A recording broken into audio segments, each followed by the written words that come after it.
Hello dear students, again most welcome all of you in our today's class. Students, today we are going to discuss a very familiar topic of you, the passive voice, because we have discussed its first part in our previous class and today we will discuss the second part of it, in which we will learn how to change interrogative and imperative sentences into passive voice. So let's start. Before going to start, I just want to have a look of our previous topics.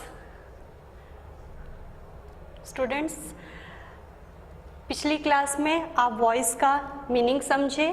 Voice दो तरह की होती है, active voice, passive voice, हम लोगों ने ये जाना। फिर हमने कैसे कन्वर्ट किया जाता है ये जाना, यहाँ रूल्स हमने समझे। फिर इसके बाद हमने सब्जेक्ट और ऑब्जेक्ट को कैसे इंटरचेंज किया जाता है ये भी समझा था। फिर हमने डिफरेंट टेंसेस के सेंटेंसेस को कैसे पैसिव बनाया जाता है ये समझा। आप देख सकते हैं हमने सभी टेंसेस के सेंटेंसेस को पैसिव में कन्वर्ट किया और उसको वन बाय वन हमने समझा था। फिर आज हम कुछ बातें जो कि ध्यान देने वाली हैं पहले उनको डिस्कस कर लें, फिर हम इंट्रोगेटिव और इम्पेरेटिव सेंटेंसेस की तरफ चलेंगे। सबसे पहले, if the subject is someone, anyone, everyone, nobody etcetera, no need to add by plus subject. यदि हमारा सब्जेक्ट इनमें से कुछ भी हो तो जब हम यहाँ पर पैसिव बनाते समय बाय प्लस सब्जेक्ट लिखते हैं उसको लिखने की कोई ज़रूरत नहीं होती है क्योंकि वो अंडरस्टूड होता है। जैसे यहाँ हम देखते हैं कैसे, ये देखिए ये हमारा सब्जेक्ट है, ये क्या है, वर्ब है, और ये हमारा ऑब्जेक्ट है। जब हम इसको कन्वर्ट किए तो मी का आई हो गया। आई क्योंकि ये पास्ट फॉर्म है हेल्प की, तो ये हेल्प, ये कौन सी हेल्पिंग वर्ब लगी, वॉज, आई वॉज। फिर हेल्प की थर्ड फॉर्म जो कि हेल्प ही होती है, तो आई वॉज हेल्प्ड। यहाँ बाय समवन लिखने की कोई ज़रूरत नहीं है क्योंकि ये अंडरस्टूड है कि आई वॉज हेल्प्ड। आप ऐसे कहते हो तो समझने वाला जो सामने है वो जानता है कि आपकी मदद किसी ने की है, किसी ने की ही होगी, तो ये अंडरस्टूड होता है। ये जो हमारे सब्जेक्ट्स होते हैं ये अंडरस्टूड होते हैं, इनको पैसिव बनाते समय लिखने की कोई ज़रूरत नहीं होती है। Nobody can lift this box. This box can't be lifted. Now जो सेकेंड है हम लोगों का वो ये है कि if there are two objects. कई बार आप सेंटेंसेस बनाते हो जिसमें दो ऑब्जेक्ट होते हैं। दो ऑब्जेक्ट का मीन्स इनडायरेक्ट ऑब्जेक्ट और डायरेक्ट ऑब्जेक्ट। ये चीज़ आप पिछली क्लास में हम लोग डिस्कस कर चुके हैं। जैसे यहाँ देखिए, they gave me a pen, ये क्या है, हमारा सब्जेक्ट है, ये वर्ब है, मेन वर्ब है, और ये मी और अ पेन ये दोनों हमारे ऑब्जेक्ट हैं। अब जब हम गेव से प्रश्न करते हैं क्या, जैसे क्या दिया, तो क्या उत्तर आया, अ पेन, तो ये हमारा डायरेक्ट ऑब्जेक्ट है। और किसको दिया का जब प्रश्न करते हैं टू होम, तो क्या आता है, जो आंसर आता है वो हमारा क्या होता है, इनडायरेक्ट ऑब्जेक्ट होता है। तो अब हम ये सीखते हैं कि अभी तक हमने जो भी सेंटेंसेस सीखे उसमें केवल एक ही ऑब्जेक्ट था, लेकिन जब दो ऑब्जेक्ट होगा तब हम कैसे उसको पैसिव वॉइस में चेंज करेंगे। तो पहले हम डायरेक्ट ऑब्जेक्ट को लेके चेंज करते हैं। कैसे होगा, अ पेन, ये आगे आ जाएगा सब्जेक्ट की प्लेस पे, अ पेन। वर्ब की form give, give, gave, given, means second form है, मीन्स ये सिंपल पास्ट टेंस है, तो इसका हेल्पिंग वर्ब क्या लग जाएगा, वॉज। फिर अगेन जो भी मेन वर्ब होता है उसकी थर्ड फॉर्म लगती है। अब ये जो मी है इसको हम टू के जरिए इसे इस सेंटेंस से कनेक्ट कर देंगे, टू मी। देखिए सेंस भी नहीं बदला है, इसको जब हमने यहाँ कनेक्ट किया है तो देखिए सेंस भी सेम है, जो इसमें सेंस है वही इसका भी मीनिंग निकल रहा है। फिर उसके बाद बाय और अगेन सब्जेक्ट देम, दे का देम हो जाता है। अब पढ़ के देखिए, a pen was given to me by them. तो इस तरह से जब भी आपको दो ऑब्जेक्ट दिए हों और आप डायरेक्ट ऑब्जेक्ट को यूज़ करके पहले बना रहे हैं तो आप इनडायरेक्ट ऑब्जेक्ट को हेल्पिंग वर्ब के बाद सेंस के अकॉर्डिंग वहाँ आप जोड़ देंगे। फिर हम इनडायरेक्ट ऑब्जेक्ट को लेकर बनाते हैं, जैसे ये मी है तो ये जब सब्जेक्ट की प्लेस पे आएगा तो क्या हो जाएगा, आई हो जाएगा। सेम वही आई वॉज, आई गेव का हेल्पिंग वर्ब, पास्ट में गेव के अकॉर्डिंग हेल्पिंग वर्ब क्या हो जाएगी, वॉज, गेव की third form given, again a pen, यहाँ पे हम डायरेक्ट ऑब्जेक्ट को जोड़ देंगे, अ पेन बाय देम। तो इस तरह से बच्चों हम लोग जब दो ऑब्जेक्ट रहते हैं तो उसको हम लोग जोड़ते हैं। जब यहाँ पे इनडायरेक्ट ऑब्जेक्ट को जोड़ना रहता है तो टू की मदद लेके जोड़े हैं, और जब डायरेक्ट ऑब्जेक्ट को हमें जोड़ना रहता है तो सीधे वो वर्ब के साथ जुड़ जाता है। सेंस के अकॉर्डिंग इसको आपको जोड़ना है टेंस सेंटेंस में। तो इस तरह से करना है। आगे if helping verb plus two plus verb की फर्स्ट फॉर्म हो तब हम कैसे करते हैं। कई बार आपने सेंटेंसेस देखा होगा, पढ़ा होगा, लिखा होगा कि इस तरह इस फॉर्म में रहता है, we have to learn English. अब ये यहाँ टू है, थोड़ा सा कंफ्यूजन पैदा करता है कि अब ऐसे सेंटेंसेस को हम कैसे पैसिव बनाएंगे। तो अगेन आपको कुछ नहीं करना है, आप सिंपल पहले आइडेंटिफाई कर लीजिए कि क्या चीज़ क्या है। ये मेन वर्ब है और ये आपका ऑब्जेक्ट है। तो ऑब्जेक्ट सब्जेक्ट की प्लेस पे आ गया। इंग्लिश, इंग्लिश के अकॉर्डिंग हैव चेंज होके क्या हो जाएगा, has to be learned by us. यहाँ पे हम लोग बी की जब भी कोई हेल्पिंग वर्ब गिवन रहती है और प्रेजेंट में हम लोग क्या करते हैं, बी की बेस फॉर्म ही लगाते हैं। तो English has to be learned by us. आप लोग देख सकते हैं कोई परिवर्तन नहीं हुआ है, कोई चेंज नहीं हुआ है, टू इसके साथ जैसे था वैसे ही लगा हुआ है, और जो बेसिक रूल होता है उसके अकॉर्डिंग ये सेंटेंस चेंज हो गया है। आगे if modal auxiliary verbs are in the sentence, यदि मॉडल ऑक्सिलरी वर्ब दिया हो तब हम कैसे करते हैं। तो उसका भी पहले आपको आइडेंटिफाई कर लेना है। ये क्या है, मॉडल वर्ब है। मॉडल के लिए मॉडल वर्ब, ये मेन वर्ब है और ये आपका ऑब्जेक्ट है। ऑब्जेक्ट आगे आ जाएगा इंग्लिश। और जब भी मॉडल वर्ब रहता है तो जैसे इसमें वैसे ही आप बी की क्या लगाते हैं, बेस फॉर्म लगाते हैं। तो यहाँ पे सबसे पहले हेल्पिंग वर्ब, मॉडल वर्ब क्या होती है, एक हेल्पिंग वर्ब ही होती है। तो इंग्लिश कैन बी, स्पीक की थर्ड फॉर्म स्पोकन बाय हर। फिर नेगेटिव सेंटेंसेस रिमेन नेगेटिव। कोई भी सेंटेंस जब वो पैसिव वॉइस में चेंज होता है तो उसका सेंस नहीं बदलता है और उसका टेंस भी नहीं बदलता है। ये चीज़ हमने पिछली क्लास में भी डिस्कस की थी। तो यहाँ भी आप लोग वही है कि यदि वो नेगेटिव में है तो वो नेगेटिव में ही रहेगा जब पैसिव बनेगा।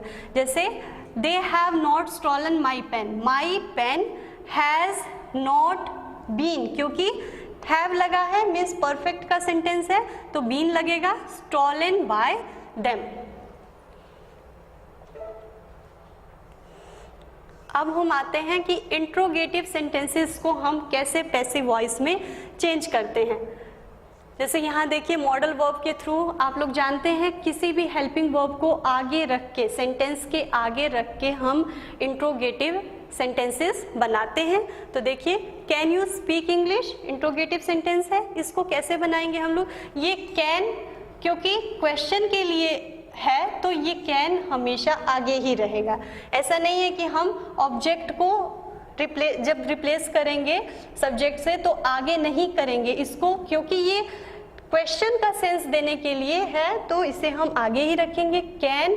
अब हमें इतने को चेंज करना है, जैसे कि आप लोग चेंज करते हैं, ऑब्जेक्ट आ जाएगा इंग्लिश, कैन के साथ क्या लगता है, बी लगता है, कैन इंग्लिश बी, स्पीक की third form spoken by, subject object की प्लेस पे चला जाएगा यू। इसी तरह से हैज़ ही हेल्प देम।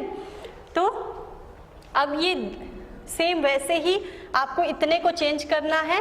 ये यहाँ पे हैज़ था, आपके दिमाग में आ रहा होगा यहाँ हैव क्यों हो गया, क्योंकि यहाँ जब ये ऑब्जेक्ट सब्जेक्ट की प्लेस पे आया है तो ये दे है। यहाँ क्योंकि ही था, सिंगुलर था, इसलिए हैज़ लगा था, लेकिन यहाँ प्लूरल हो गया। अब ये यहाँ से जब आया ऑब्जेक्ट सब्जेक्ट की प्लेस पर आया तो इसलिए यहाँ हैव हो गया, have they been helped by him, sorry यहाँ हिम होगा, आप लोग नोट कर लें ये क्वेश्चन मार्क।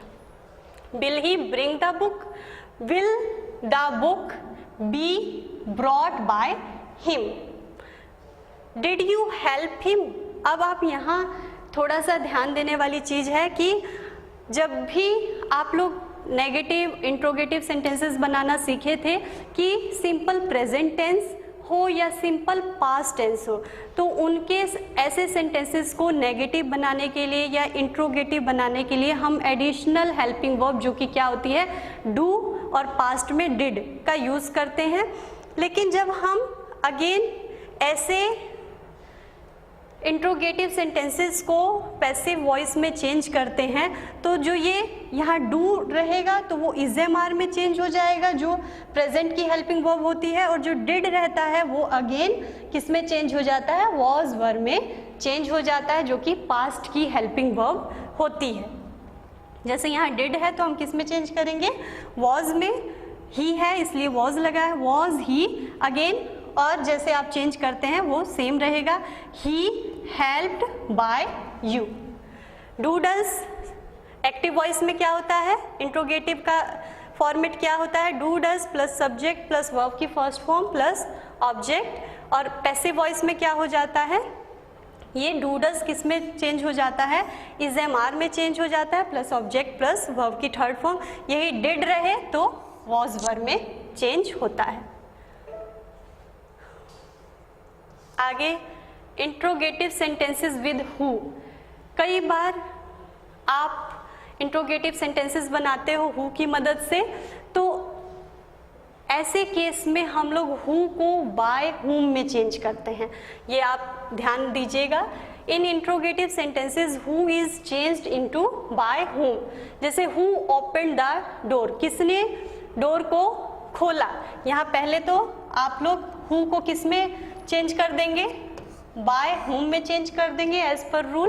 एंड अब इतने को आप जैसे चेंज करते हैं वैसे चेंज करेंगे, क्योंकि ये इंट्रोगेटिव है तो क्या होगा, हेल्पिंग वर्ब पहले आएगी, और यहाँ कौन सी हेल्पिंग वर्ब लगेगी, यदि सेकंड फॉर्म है तो पास्ट की हेल्पिंग, सिंपल पास्ट की हेल्पिंग वर्ब लगेगी जो कि क्या होगी, was the door opened, question mark. Who can save us, again वैसे he who co by whom में चेंज कर दिया हमने। फिर कैन के साथ क्या लगता है, बी लगता है, बी की बेस फॉर्म लगती है, तो कैन अस किस में चेंज होगा, वी में, कैन बी सेव्ड। बच्चों ज़्यादातर हम लोग बाय हुम ना लगा के हम लोग बाय हु यूज़ करते हैं, तो आप कैसे भी बना सकते हो, बाय हुम भी करके सेंटेंस बना सकते हो पैसिव वॉइस के केस में, और बाय हु भी लिख के आप सेंटेंस बना सकते हो, लेकिन ज़्यादातर यूज़ में हम लोग बाय हु ही लिखते हैं। आगे इम्पेरेटिव सेंटेंसेस को हम लोग डिस्कस करते हैं कि कैसे इम्पेरेटिव सेंटेंसेस को हम लोग पैसिव बनाते हैं। इम्पेरेटिव सेंटेंसेस जब सजेशन रिक्वेस्ट के लिए यूज़ होता है तो ये रूल है कि हम लोग शुड बी प्लस वर्ब की थर्ड फॉर्म लगाते हैं। ये शुड बी क्या सेंस देने के लिए, सजेशन का सेंस देने के लिए यूज़ होता है। जैसे देखिए, लव योर कंट्री, अपनी कंट्री से प्यार करो, ये एक सजेशन है, तो योर कंट्री, योर ये ऑब्जेक्ट है, योर कंट्री शुड बी, क्योंकि सजेशन है तो हम क्या पुट करेंगे, should be loved. Help your friends, ये भी सजेशन है, your friend should be helped. अब जब रिक्वेस्ट की बात आती है तो हम लोग सेंटेंस में या बोलते समय हम लोग क्या वर्ड यूज़ करते हैं रिक्वेस्ट के लिए, प्लीज़ और काइंडली यूज़ करते हैं, और जब पैसिव वॉइस बनाते हैं तो ये प्लीज़ और काइंडली शब्द यू आर रिक्वेस्टेड टू में चेंज हो जाता है, और जो rest part of the sentence होता है उसको एज इट इज लिखा जाता है। जैसे प्लीज आपका किस में चेंज हो गया, यू आर रिक्वेस्टेड टू, और rest part of sentence as it is लिख दिया जाएगा, you are requested to help me. Now imperatives जब ऑर्डर और कमांड के लिए दिए गए हों तब लेट का यूज़ किया जाता है। Let is used in passive voice. जब इम्पेरेटिव्स किस उसके सेंस में हो, ऑर्डर और कमांड के सेंस में हो। तो ये आप याद रखिएगा, तब हम क्या यूज़ करते हैं, लेट का यूज़ करते हैं। ये इसलिए इस पे एम्फेसिस कर रहे हैं हम क्योंकि आपके एग्ज़ाम में भी इस तरह के सेंटेंसेस आते हैं। देखिए इसका क्या होता है syntax, let plus object be base form लगेगी और वर्ब की थर्ड फॉर्म लगती है। जैसे ओपन द डोर, डोर को ओपन करो, यहाँ आपको क्या हो रहा है, कमांड मिल रही है, तो हम क्या करते हैं, लेट। अगेन आपको जैसे आप चेंज करते हो, जो भी ऑब्जेक्ट है वो सब्जेक्ट की प्लेस पे आ जाएगा, लेट द डोर बी और ओपन की थर्ड फॉर्म ओपन्ड। फिर इनडायरेक्ट कमांड, कई बार आपने देखा होगा कि इनडायरेक्ट कमांड या रिक्वेस्ट भी दिया जाता है। आप देखिए, I asked Mohan to make tea, ये सेंटेंस आपको पढ़ के आपको इनडायरेक्ट स्पीच आपके दिमाग में आ रहा होगा। इनडायरेक्ट स्पीच के जो सेंटेंसेस होते हैं वो इसी फॉर्म में लिखे जाते हैं। तो ऐसे सेंटेंसेस को हम कैसे चेंज करते हैं, I asked Mohan to make T.